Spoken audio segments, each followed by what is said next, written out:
Welcome to this custom deep dive. Today we are looking at something crazy, like how your relationship with money and your emotions actually transforms as your net worth goes from zero to $100 million.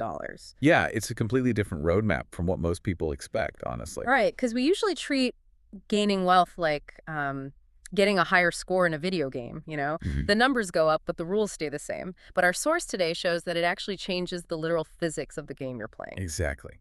We're tracing that evolution from pure survival anxiety all the way to global influence. And the psychological shifts are way more drastic than the math itself. So let's start where gravity is the heaviest. From zero to $10,000. The source says money here isn't a tool, it's just the air. The air, right. You're either breathing or you are suffocating.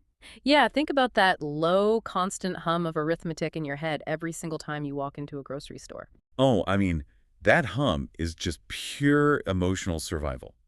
Because every dollar represents safety, your choices are driven entirely by fear, which, can easily compound in the wrong direction if you aren't careful. But then you cross that $10,000 mark, and the gravity it shifts, But it right? does. The anxiety actually turns into disbelief. Yeah. The psychological weight of that sum feels so disproportionate to the number itself that you feel like you've entered a completely different category of person. Wow. And then as you push past 40,000 up to maybe 150,000, the physics change again. Money stops being about basic safety and becomes information. Right, information and leverage. Leverage to build a machine that earns while you sleep. Yeah, but this is also where a lot of people hit what the text calls a competence plateau. You get really good at surviving, but your reliable salary effectively becomes a ceiling that's just dressed up as a floor. I mean, I kind of struggle with that ceiling framing, though. Calling a stable salary a trap feels a bit dismissive. Well, to me, it's more like realizing your trusty bicycle is fantastic for getting around the neighborhood, but it's just never going to take you across an ocean. It's not a ceiling, it's simply the wrong vehicle for deep water. That is a great way to put it. Hmm. And crossing that ocean requires a completely new vehicle, which brings us to the $300,000 mark, where money actually starts to take on a personality. A personality with its own preferences. Exactly. You stop spending just to maintain social appearances, and you start protecting your capital because, well, capital buys options. So, like, losing $9,000 on a bad investment here isn't a crisis anymore. It's just the cost of being in the game.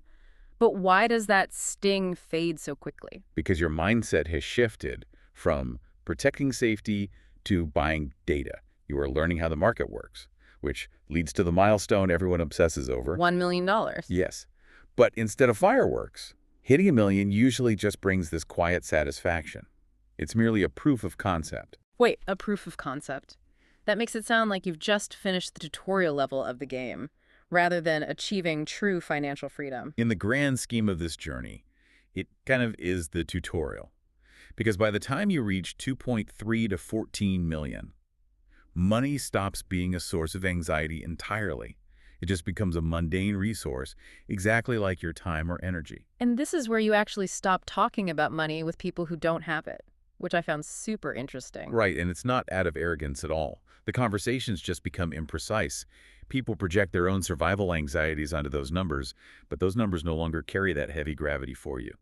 So by 14 million, you're operating entirely differently. Your pattern recognition and your capital make you genuinely useful in the rooms where major decisions are made. You aren't just playing the game anymore, you're helping design the levels.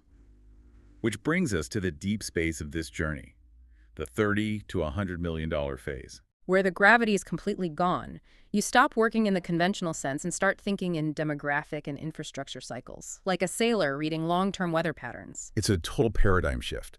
Money stops measuring your worth and starts measuring your reach. But that reach comes with a profound psychological toll, doesn't it? The source mentioned that at 80 million and beyond, an untranslatable isolation sets in. Untranslatable is the perfect word. It's not necessarily that you're lonely, but your daily context is completely untranslatable to almost anyone else on Earth. Giving your wealth away becomes one of the very few things that still feels like a meaningful, deeply personal decision. So does ultimate financial reach actually just function as a golden cage of isolation? I mean, essentially, yes. The entire journey from 0 to 100 million is defined by the immense distance created between who you were at the start and who you must become to survive the physics of the end. That is just wild to think about. For you listening, take a second to reflect on where you are on this spectrum. Notice how your current net worth is silently dictating your emotions and the physics of your daily life right now. It really is always operating in the background. Exactly. And I want to leave you with this final thought to ponder. If reaching the absolute peak of wealth makes your reality completely untranslatable to everyone you used to know, is the ultimate goal of financial freedom actually just a journey toward choosing your own specific type of isolation?